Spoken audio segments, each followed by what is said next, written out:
Cooker 150, पंखा 700, cooler 1500। Sir पूरा घर में इतने सामान निकला। अभी भी 6000 घट रहा है। सर तो क्या करें, इसकी बीबी उठा लें।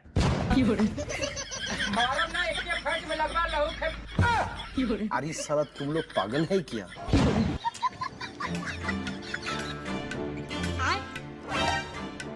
अरे मंगरा क्या हुआ? घर का सारा सामान बाहर पड़ा है।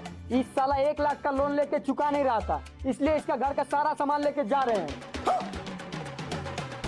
अरे साला 2 लाख का लोन तो हम भी लेके रखे हैं, जल्दी से यहाँ से निकल लेते हैं। अच्छा ठीक है, मैं चलता हूँ।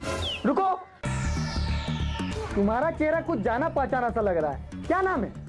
कहीं सही नाम बताऊं तो ये मुझे पहचान ना ले। एक काम करता हूँ, गलत नाम बता देता हूँ। धनुआ। धनवा